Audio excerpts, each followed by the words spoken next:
Olá pessoal, ligado no blog O Mundo da Física, eu sou o Thiago Miranda e hoje vocês irão assistir a uma videoaula sobre os princípios da óptica geométrica.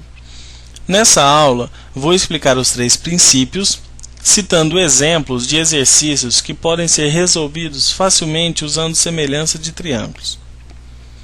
Princípio da propagação retilínea da luz.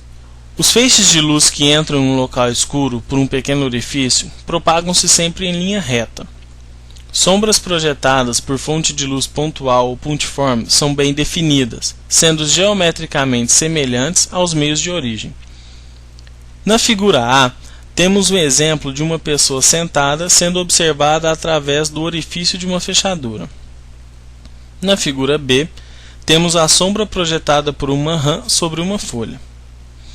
Olhando para as figuras, qual a semelhança que podemos destacar entre elas?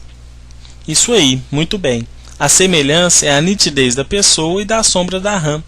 Assim, comprovamos o princípio, pois se os raios de luz não se propagassem em linha reta, provavelmente não veríamos com nitidez a pessoa sentada, nem a sombra da rã projetada sobre a folha. Princípio da reversibilidade dos raios de luz. A trajetória seguida pelo raio luminoso independe do sentido do percurso. Na figura temos 2 fontes de luz, a lanterna A e B, e 3 espelhos planos, E1, E2 e E3.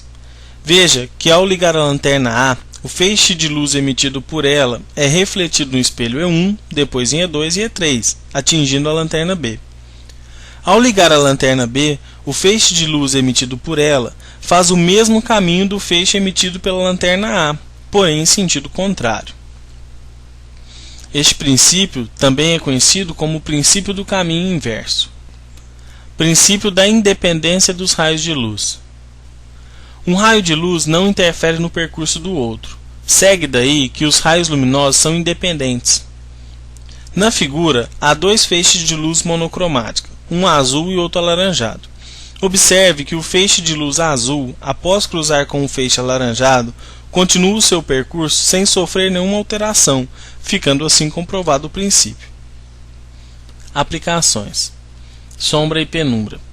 Dentre as diversas aplicações e consequências dos princípios, podemos dar prosseguimento ao estudo relacionando-o ao fato de que, em nosso cotidiano, estamos sempre sendo iluminados por uma fonte de luz, seja ela extensa ou pontual. Sempre que colocamos algum objeto sobre a luz, percebemos que há a formação de uma sombra mais escura e, às vezes, outra sombra um pouco mais clara. Sombra ou umbra é a região de escuridão total, onde a luz não consegue alcançar. Penumbra é a região de escuridão parcial ao redor da sombra. Gente, vale a pena lembrar do seguinte: sombra ou umbra é a região onde não tem nada de luz, não tem luz. Já a penumbra é uma região onde a gente encontra um pouquinho de luz, então a penumbra é um lugar onde tem um resquício de luz. Essa é a principal diferença. Sombras e alturas.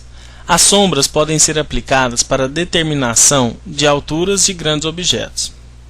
Observe na figura que, através da semelhança de triângulo, podemos descobrir, por exemplo, a altura do prédio. Outra aplicação interessante dos princípios são os eclipses. Eclipse solar, eclipse lunar.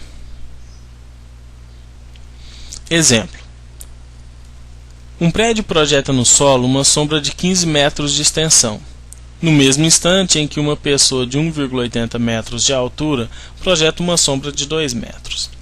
Determine a altura do prédio. A primeira coisa a ser feita é o desenho traduzindo o que o enunciado disse.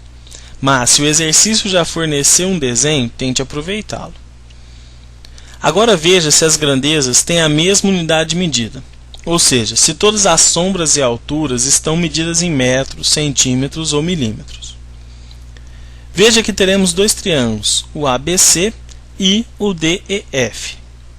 Através da semelhança de triângulos, teremos que a base do triângulo ABC está para a base do triângulo DEF, ou seja, o segmento BC, igual a 15 metros, está para o segmento EF, 2 metros.